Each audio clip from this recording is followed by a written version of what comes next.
Vamos lá, pessoal. Então, quais são as súmulas do STJ sobre o assunto de dano moral?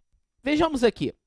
A súmula 37, 227, 370, 385, 387, 388, 402, 403, 595, todas aí, como dito e mencionado, do STJ. 37, 227, 370, 385, 387, 388, 402, 403 e 595 do STJ. Percebam, a súmula 37 do STJ é uma súmula que diz a possibilidade de cumularmos o dano moral com o dano material. Sim, é possível cumularmos o dano moral com o dano material. Tudo bem? Súmula 227, uma súmula que está intimamente ligada ao tema referente da pessoa jurídica, lá do artigo 52 do Código Civil. Olha aí eu fazendo observação para vocês. O artigo 52 do Código Civil, tudo bem? Que é o tema que se refere ali à personalidade da pessoa jurídica. Esse diz que a pessoa jurídica poderá demandar por um dano moral. A pessoa jurídica poderá demandar por um dano moral. Um tema que eu aposto muito, vou colocar assim, para a sua prova, é o tema da desconsideração da personalidade jurídica.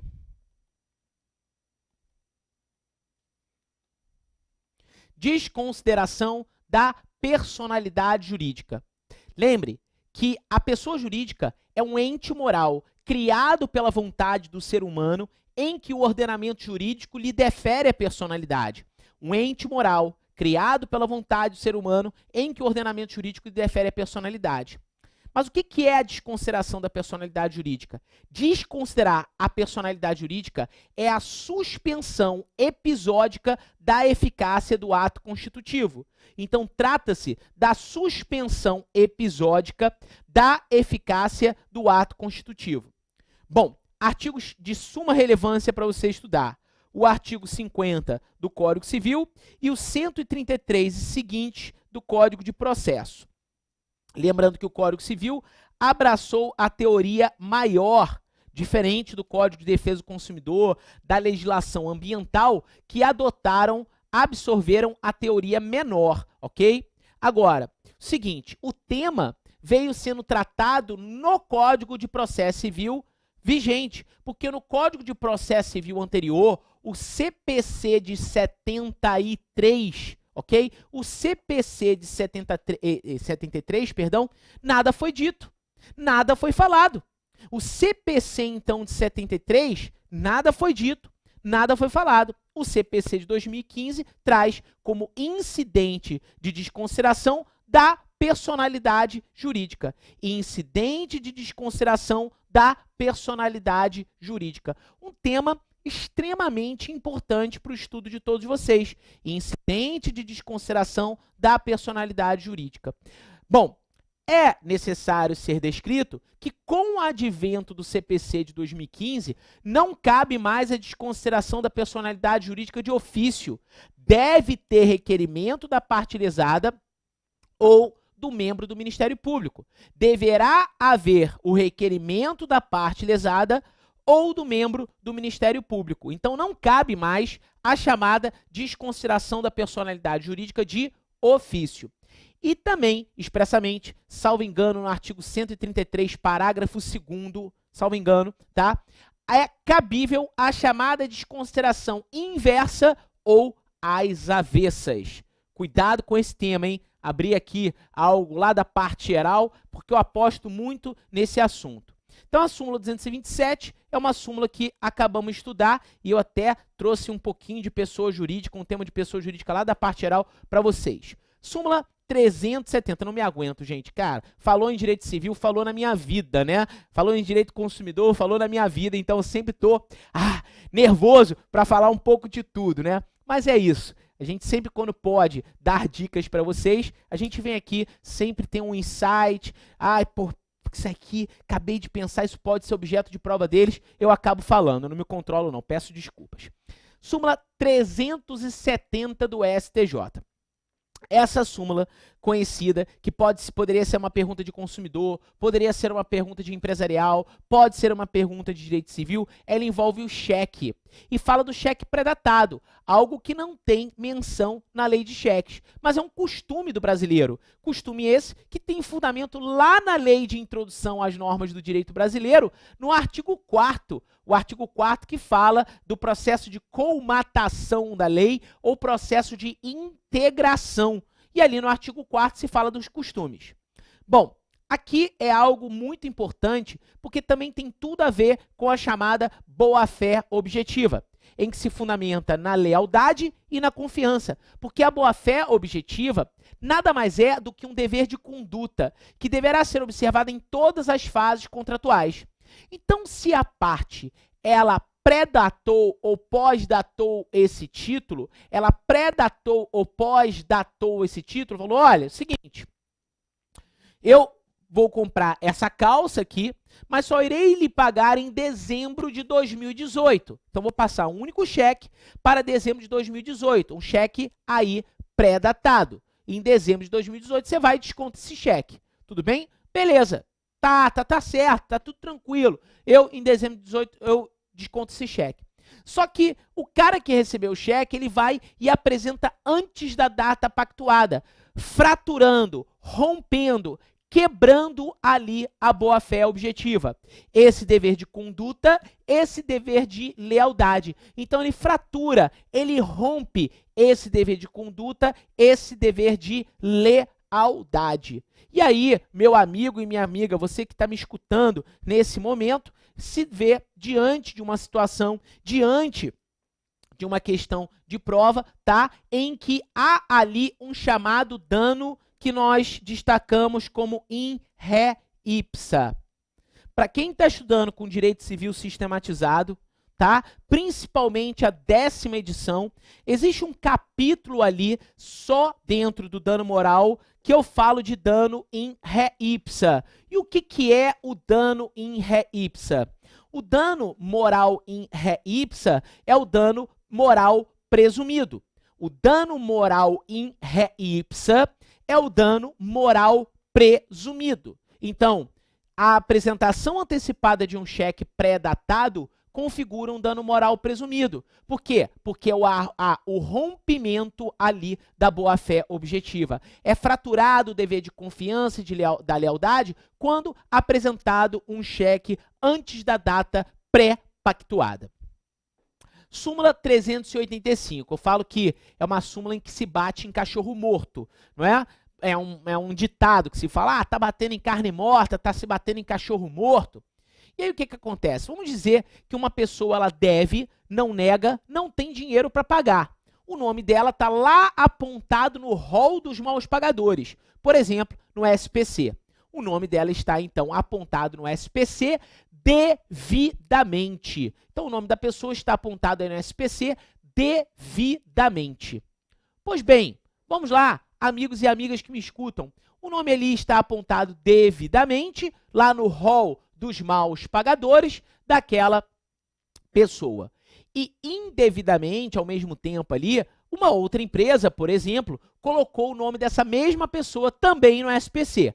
Então, há uma negativação devida e uma negativação indevida. Dessa negativação indevida, será cabível dano moral? A resposta é negativa. Não será cabível o dano moral. Caberá, no máximo, o cancelamento do registro. Será cabível, no máximo, o cancelamento do registro. Súmula 387, que aborda até o que a doutrina chama de novo dano, que é o dano estético. E diz que o dano estético poderá ser cumulado com o dano moral. Ah, Cristiano, então o dano estético, ele pode ser cumulado com o dano moral? Sim, Claro que sim, ele pode ser acumulado com o dano moral. Mas o que é o dano estético, Cris? O dano estético, amigos e amigas que me escutam, né, nada mais é do que uma lesão duradoura. O dano estético, então, repito, nada mais é do que uma lesão duradoura. O dano estético, ele não é pautado pela irreversibilidade. O dano estético, ele não é pautado pela definitividade. Então, repito, o dano estético, ele não é pautado pela definitividade. O dano estético, ele não é pautado pela irreversibilidade. Cuidado! Pode ser que hoje uma cicatriz exista no braço de uma determinada pessoa, mas com o avanço da tecnologia na medicina, por exemplo, há de se destacar, há de se falar aí para todos vocês, tá? Da possibilidade de estarmos diante, estarmos de frente de uma reversibilidade daquilo que aconteceu com o avanço da tecnologia. Mas mesmo assim, houve uma lesão duradoura? Houve. Então, eu ali falo de dano estético. Súmula 402, que fala do dano pessoal, e aí se entenda pelo dano moral. Súmula 403, que está intimamente ligada ao artigo 20 do Código Civil, que fala que o uso indevido da imagem da pessoa gera dano moral. E é um dano in re ipsa, tá? Eu acabei esquecendo a súmula 388, já falo dela com vocês. Um dano in re ipsa. A apresentação o uso indevido da imagem da pessoa acarreta esse dano moral e esse dano que nós chamamos de in re ipsa. Deixa eu tomar uma aguinha aqui rapidinho para dar aquela molhada na garganta. Alguns segundos.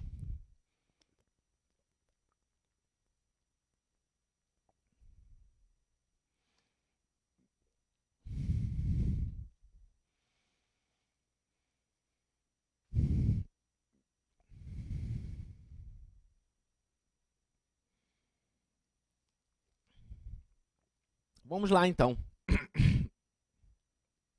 Então, a súmula... Engasguei aqui. Por isso que eu fiquei um tempinho sem falar. A súmula 403, ela fala que o uso indevido da imagem da pessoa acarreta esse dano que é moral. E aí, meu amigo e minha amiga, você que está me escutando nesse momento, sabe?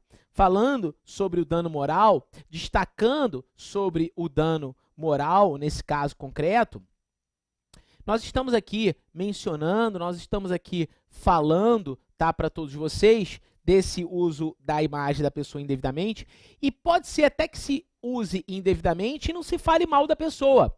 Mesmo assim, haverá dano moral, e esse é um dano presumido. Tudo bem?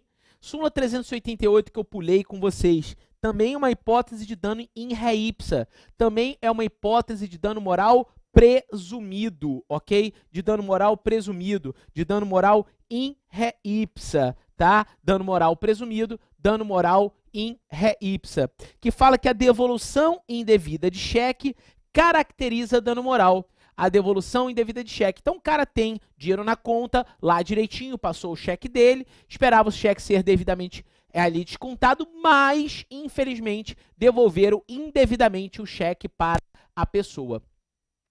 Nesse caso, devolveram indevidamente o cheque dessa pessoa. Nesse caso, há de se falar ali de dano moral e é um dano in re ipsa.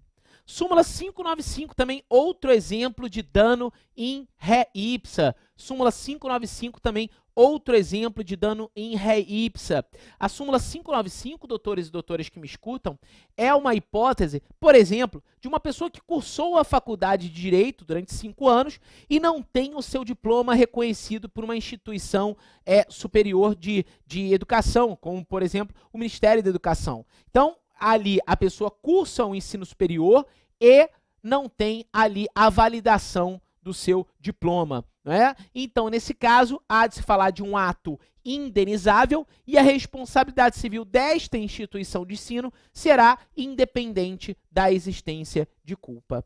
Vejam aí, então, algumas súmulas do STJ que eu trouxe aí para todos vocês. Súmulas essas que são de grande relevância para o nosso estudo e súmulas essas que devem fazer parte, tá? Ok? Tudo bem? parte do estudo de todos vocês. Ok, galera? Belezinha? Show de bola? Show de bola? Então, atenção, tá? É um tema aí de grande destaque, um tema que vai ser objeto aí da prova de vocês com toda certeza, mas agora eu posso te destacar uma bela pergunta de prova fundamentada numa teoria francesa e jurisprudência pancada em cima disso, que é a teoria da La Paire de une chance. La Paire de une chance é a teoria francesa. Por que você está falando de uma teoria francesa, Cristiano? Porque a França é muito bonita? Claro que não, né? Não é isso. É porque isso é muito aplicado nos nossos tribunais superiores. A perda de uma chance, la perde une chance. Je parle français avec vous, mon ami. Vamos lá. Então, atenção. Quando a gente fala da perda de uma chance, logo um julgado emblemático vem na nossa mente, que é o caso do show do milhão. É o recurso especial 788459 Bahia. Recurso especial 788459 Bahia. Repito, recurso especial 788459 Bahia. Então, perda de uma chance. Mas toda vez que nós observamos a perda de uma chance, devemos, num primeiro ponto, falar que deve ser uma perda de uma chance séria e real. Que a perda de uma chance, ela aborda tanto a possibilidade de um dano patrimonial, como um dano extrapatrimonial. Então, tanto posso falar de um dano patrimonial, como eu também poderei falar, de um dano extrapatrimonial. De um dano patrimonial, assim como de um dano extrapatrimonial.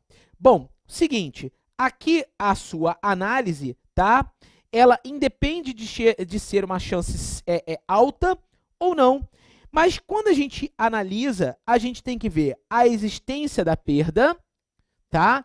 Existência da perda séria e real. E quarto, a sua quantificação, algo que é um extremo desafio para os julgadores. A quantificação da perda de uma chance. A quantificação da perda de uma chance. Esse é um tema extremamente importante aí para o estudo de todos vocês. A quantificação da perda de uma chance. Tudo bem, galera? Beleza? Então, esse é um tema, tá, que merece atenção aí, que vocês estão atentos, tá? Uma grande tese jurisprudencial, uma grande tese teórica, galera. Uma grande tese jurisprudencial, uma grande tese teórica. Vamos lá, então? Então, possibilidade, e não esqueçam de trabalho de casa, dá uma olhadinha no recurso especial 788459 Bahia, que condenou o SBT no caso da perda de uma chance de uma candidata no programa lá do Show do Milhão. Bom, chegamos então ao final dos pressupostos da responsabilidade civil. Antes de finalizar isso, algo que está muito em discussão é a questão da teoria do mero aborrecimento, não é?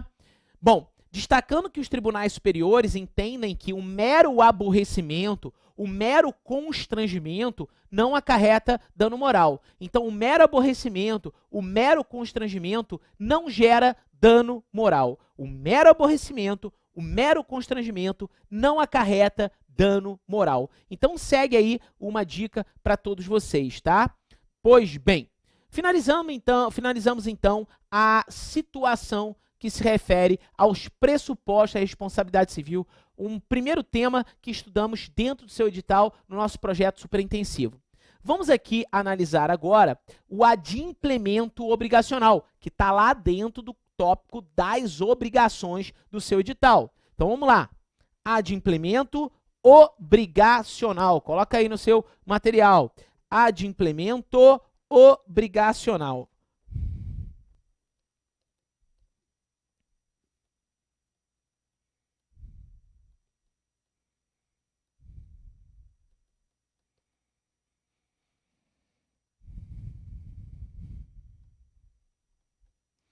a teoria do pagamento. Também você estuda no direito civil sistematizado, tá? A teoria do pagamento. Por meio desse pagamento, desse cumprimento, desse adimplemento obrigacional, eu tenho a liberação total do devedor em relação do vínculo obrigacional. Então, o adimplemento, ele libera o devedor daquele vínculo criado dentro da obrigação. Então, aqui, ó, dentro desse tema de adimplemento das obrigações, nós temos que falar, número 1, do pagamento direto. Número 1, pagamento direto. E aí, nós temos dentro desse assunto os elementos subjetivos, ok? Quem paga e quem recebe. Os elementos objetivos, o que se paga e como paga, o que se paga e como paga. Número 3, o local do pagamento.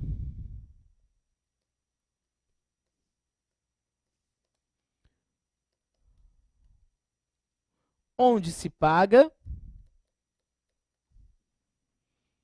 E o tempo de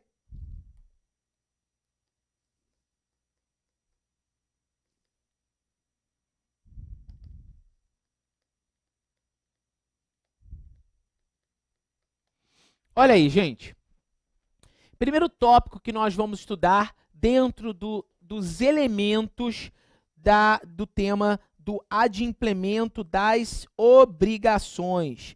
Dos elementos do adimplemento das obrigações, galera. Um tema caloroso, um tema importante aí para o estudo de todos vocês, tá? Um tema que realmente vale a sua análise, tá? Vambora, então? Tudo bem? Vambora, então, analisar esse assunto? Vamos estudar esse tema agora, tá? Que se refere ao cumprimento das obrigações, ou adimplemento das obrigações. Vamos lá? Primeiro tema é o tema dos elementos subjetivos. Quem paga? Quem recebe? Quem paga, em regra, é o devedor ou um terceiro que tem interesse ou até que não tem interesse.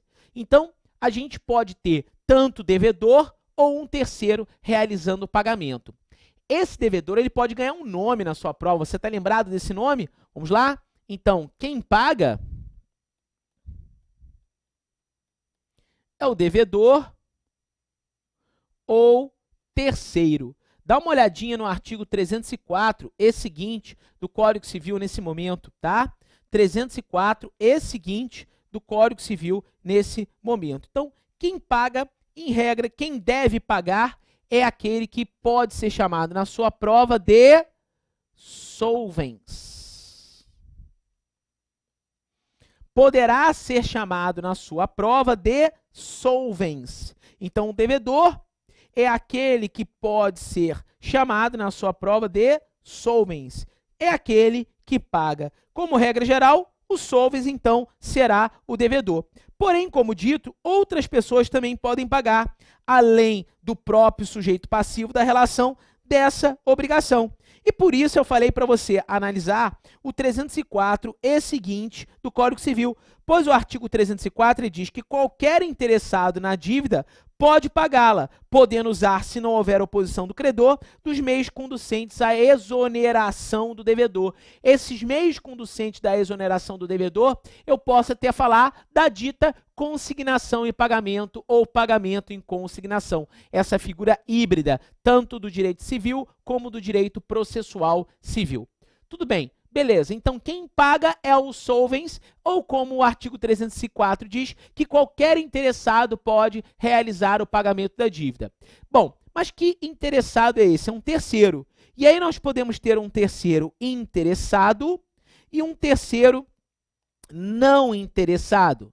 Mas quem é esse terceiro interessado? O terceiro interessado é aquele que tem um interesse jurídico. Já o terceiro não interessado é aquele que não tem interesse jurídico. É aquele que não possui o interesse jurídico. É aquele que não tem o interesse jurídico. Então, é aquele que não possui, é aquele que não tem o interesse jurídico. Quando o terceiro interessado ele paga a dívida, quando o terceiro interessado ele paga a dívida, tá? Ele tem esse terceiro, que é o terceiro interessado, o interesse jurídico, ele se subroga nos direitos creditícios.